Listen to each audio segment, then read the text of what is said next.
Najlepša hvala za besedo, spoštovani predsednik vlade. V mesecu septembru objavljena revizija Računskega sodišča je pokazala, da je stanje socialne oskrbe v naši državi kritično. Dejstvo je, da so stiske ljudi vsak dan večje, saj vlada oziroma pristojni ministrstvi v zadnjih 10 letih nista sprejeli prav nobenega ukrepa na tem področju, da bi stanje izboljšalo. Celo nasprotno, namesto da bi se pripravil in sprejel zakon o dolgotrajni oskrbi, ki bi to področje sistemsko uredil, Računsko sodišče ugotavlja, da vlada oziroma Ministrstvo za delo, družino, socialne zadeve in enake možnosti ter Ministrstvo za zdravje namenjata kar 74,5 milijona evrov za neuporabne študije in pilotne projekte, od katerih pa tisti, ki pomoč dejansko potrebujejo, ne bodo imeli nobene koristi. V reviziji sodišča med drugim zapisalo, da projekti in študije, za katere se torej namenja 74,5 milijona evrov javnega denarja, nimajo niti vsebine, niti ciljev, ki naj bi se s temi projekti realizirali. Po mnenju Računskega sodišča naj bi se ti projekti izvajali zgolj na nekih zamislih ministrstev, namesto da bi se s tem denarjem reševali problemi obstoječega sistema socialne oskrbe.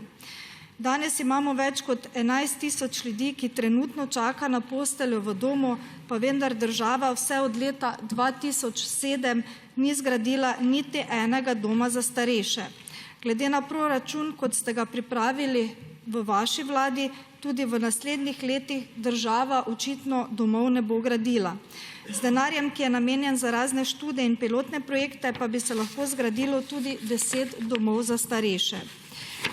In ko Računsko sodišče danes opozarja na neučinkovitost sistema, opozarja na nesmotrn namen porabe javnega denarja, se žal koalicija spreneveda.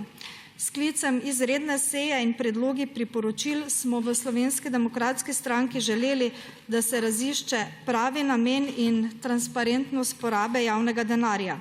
Gre vendarle za javni denar, zato je prav, da ljudje izvedo, za kaj se porablja. Glede na dejstvo, da naša priporočila na seji niso bila izglasovana in tudi nekih konkretnih odgovorov nismo prejeli, me zanima, ali bo molčala tudi vaša vlada ali pa boste glede na ugotovitve Računskega sodišča vendarle opravili revizijo glede namena porabe 74,5 milijonov evrov javnega denarja. In ali bo vlada raziskala, kdo je odgovoren za takšno negospodarno trošenje javnega denarja. Hvala lepa. Hvala, gospa poslanka. Gospod predsednik, izvolite.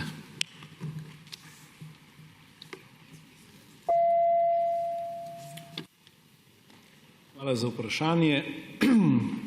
V tej dvorani je že večkrat tekla beseda o zadevah, ki jih sprašujete, in širša razprava je stekla tudi prejšnji četrtek na izredni seji Državnega zbora. Med stališči poslanskih skupin je bilo slišati različna mnenja. Vsi ste se strinjali, da nas bolj kot ugotovitve Računskega sodišča morajo skrbeti razmere na terenu. Slišati je bilo tudi, da je bilo doslej porabljenega bistveno preveč časa in da potrebujemo takojšnje ukrepanje, če se želimo kakovostno in pravočasno odzvati na obstoječe težave in izzive dolgožive družbe. Glede tega se popolnoma strinjam. Ne bežim pred dejstvom, da nam socialna oskrba šepa, zagotovo ne.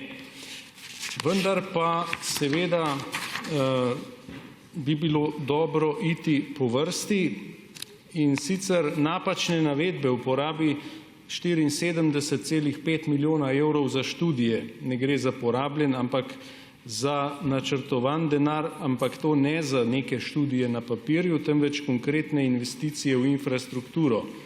Seveda, del tega je predviden tudi za preizkuse ustreznosti rešitev na področju dolgotrajne oskrbe. To je projekt transformacije posebnega socialno-varstvenega doma Zavoda na Krasu in Centra za usposabljanje, delo in varstvo Črne na Koroškem. Skupaj bo zagotovljenih dodatnih 140 novih mest. Načrtuje se tudi projekt sofinanciranja infrastrukture skupnostnih storitev, s katerim želimo zagotoviti izboljšano ponudbo storitev za starejše in njihove svojce. V okviru projekta je predvidena zagotovitev 30 dodatnih enot. V letošnjem in prihodnjem letu bo s pomočjo sofinanciranja Ministrstva za delo zagotovljenih 80 dodatnih mest v obstoječih domovih za ostarele, predvsem za osebe z demenco. Prav tako pa bo v naslednjih letih na podlagi javnega razpisa za podelitev koncesij v domovih predvidoma zagotovljenih več kot 600 dodatnih postelj. Večino dodatnih kapacitet oziroma novih domov za starejše zgradijo koncesionarji. Na podlagi razpisa, objavljenega v letu 2017, se do konca leta 2020 pričakuje še dodatnih 538 mest. In to je, kar se tiče problema pomanjkanja kapacitet. Dodal bom še to, da nas k namenski porabi napeljujejo evropske smernice razvoja na tem področju, ki se osredotočajo na razvoj skupnostnih storitev in na prerazporeditev kapacitet institucionalnega varstva v skupnostne oblike. Drugič, glede očitka, da vlada za domove za starejše namenja zgolj simbolične zneske, pa bom ponovil dejstvo. Prihodnje leto bomo namenili 5 milijonov evrov za vlaganje v domove za starejše. Znesek ni simboličen. Če dodam podatek, da je v letu 2016 država za domove za starejše namenila zgolj 345 tisoč evrov, v letu 2017 pa niti evra. Tretjič, problem, ki ga poznamo v Sloveniji, je, da nimamo enotne sistemske ureditve na področju dolgotrajne oskrbe in se soočamo z razdrobljenostjo in neenakostjo dostopa do storitev. Ravno zato potrebujemo nov zakon o dolgotrajni oskrbi. Mislim, da se glede tega vsi strinjamo.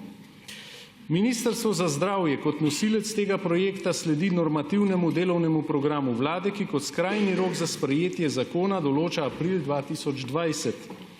O vsebinskih rešitvah sem tudi že govoril, tokrat bi samo dodatno izpostavil, da bo dolgotrajna oskrba integrirana storitev, ki se bo prepletala s sistemom socialnega in zdravstvenega varstva ter tako zagotavljala celostno obravnavo tistega, ki jo potrebuje. Pri tem pa je zelo pomembno, da nihče ne bo smel biti izključen, kar pomeni zagotovitev primerljive dostopnosti upravičencev v vseh okoljih.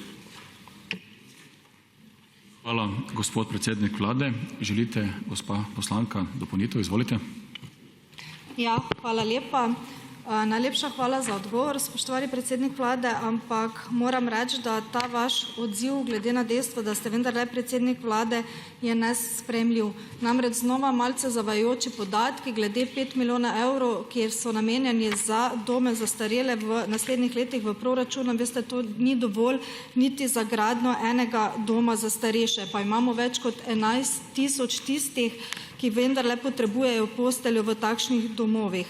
In tukaj gre za ugotovitve Računskega sodišča, ne neke politične stranke, ki jih je vendarle potrebno spoštovati, predvsem pa upoštevati. Navsezadnje je to neodvisen državni organ, ki ima javno pooblastilo za nadzor glede gospodarnosti porabe javnega denarja. Naj vas pa tudi spomnim, spoštovani predsednik vlade, da ste v času pred državnozborskimi volitvami ravno vi govorili, kako boste takšne anomalije preprečevali. Prodajali ste se kot nek nov politični obraz, ki stopa v politiko zato, da bodo takšne nepravilnosti odpravljene. Govorili ste o novi politiki, nato pa koalicijski sporazum sklenili prav s strankami, ki vladajo v zadnjih 10 let in ste se seveda s tem izgubili svojo kredibilnost, kajti ravno ti vaši koalicijski partnerji so odgovorni za to, da je stanje na področju dolgotrajne oskrbe danes takšno, kakršno je. Ob imenovanju za predsednika vlade ste med drugim dejali, da prevzamete s tem tudi odgovornost, torej me danes zanima, ali jo boste dejansko prevzeli in glede na ugotovitve Računskega sodišča v tem primeru sprožili revizijo glede namena porabe 74,5 milijonov evrov javnega denarja ter raziskali, kdo je odgovoren za takšen namen trošenja javnega denarja. Hvala lepa. Hvala, gospa poslanka. Gospod predsednik vlade, izvolite. Hvala. No, seveda za 10-letno stanje zagotovo ne morem biti odgovoren, kaj se je dogajalo v zadnjih 10 letih. Tudi ena vaša vlada je bila enoletna vmes, tako da ste kar bili tudi vi nekaj zraven. Kar se pa tiče tega, da nimamo oziroma da namenjamo premalo, povedal sem, da namenjamo bistveno več, kot je bilo namenjeno v letu 2017 in v letu 2016.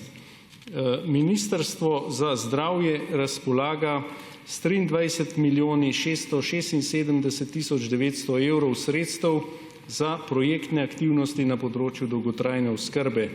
Gre predvsem za storitve z področja nezadovoljenih potreb, ker teh storitev na domu danes ne zagotavljamo, se pojavlja večji pritisk za sprejem v institucije. Storitve so v času trajanja projektov za upravičence brezplačne. Pilotni projekt. Kot prvi se je pričel v letu 2017 izvajati projekt Model dolgotrajne oskrbe v skupnosti, za katerega je zagotovljenih 4,4 milijona evrov in katerega cilj je razvoj standardiziranih usposabljanj za izvajalce formalne in neformalne oskrbe. Projekt se bo izvajal do konca leta 2022. Potem izvedba pilotnih projektov, ki bodo podpirali prehod v izvajanje sistemskega zakona o dolgotrajni oskrbi. Javni razpis je bil objavljen aprila 2018, izvajanje storitev pa bo trajalo do konca junija 2020. Skupna vrednost projekta je 6,1 milijona evrov. Izvaja se v 3 okoljih, in sicer Dravogradu, Krškem in Celju. In zlasti je treba poudariti, da se v okviru tega projekta zagotavljajo tudi nove storitve, do katerih državljani v okviru obstoječih ureditev na domu ne morejo dostopati. Če naštejem le nekatere: dajanje zdravil, hranjenje po sondah, storitve psihosocialne podpore uporabnikom in svojcem, storitve za krepitev in ohranjanje samostojnosti, kakor tudi storitve e-oskrbe.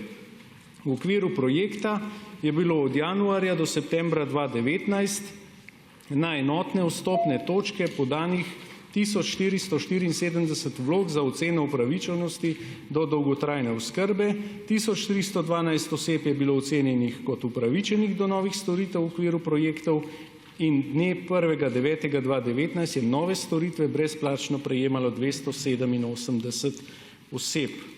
Potem gre še projekt prilagoditev in preoblikovanje obstoječih mrež institucionalnega varstva. Javni razpis za projekt, za katerega je namenjenih 13,2 milijona evrov, je bil objavljen junija 2019 in sredstva se še niso pričela črpati. Torej, dela se na tem in neposredne aktivnosti za upravičene osebe se bodo na terenu pričele izvajati v letu 2020. Hvala, gospod predsednik. Gospod poslanka, imate postopkovni predlog? Izvolite. Ja, hvala lepa še enkrat za besedo. Seveda z odgovorom predsednika vlade nisem zadovoljna, zato predlagam, da na prihodnji seji opravimo razširjeno razpravo na to temo. Gre vendarle za zelo pomembne ugotovitve Računskega sodišča o negospodarnem trošenju javnega denarja in tudi večurna razprava na izredni seji Državnega zbora ni dala konkretnih odgovorov, ki jih je navsezadnje želelo tudi Računsko sodišče v okviru svoje revizije. Zdaj predsednik vlade je tukaj pojasnjeval predhodno tudi določene posamezne projekte, pa vendarle nismo dobili konkretnih odgovorov, zakaj točno se bodo trošila sredstva in tudi projekti oziroma ne dajejo konkretnih odgovorov, kako se bodo reševali problemi, ki trenutno obstajajo na področju dolgotrajne oskrbe.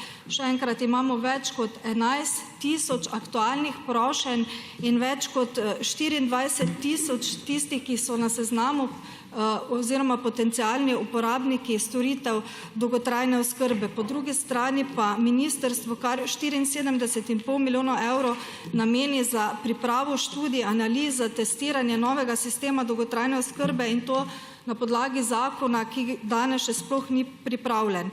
Zdaj, celotna koalicija, kot smo videli na seji Državnega zbora, se sicer spreneveda ob teh ugotovitvah Računskega sodišča, glede na to, da je za takšno stanje in predvideno negospodarno porabo javnega denarja v bistvu kriv kar del vaše koalicije, spoštovani predsednik vlade, pa me slednje ne preseneča, kakšen je bil danes vaš odgovor. A dejstvo je, da se moramo zavedati, da je to javni denar, da ga moramo porabljati gospodarno, smotrno in pregledno. V danem primeru pa Računsko sodišče v svoji reviziji ugotavlja, da temu ni tako. Gre torej še enkrat ponavljam, za ugotovitve Računskega sodišča in za zelo pomembna vprašanja na tem področju najpomembnejše je, da državljani vedo, zakaj se javni denar porablja, zato predlagam, da na eni izmed naslednjih sej opravimo širšo razpravo na to temo. Hvala lepa.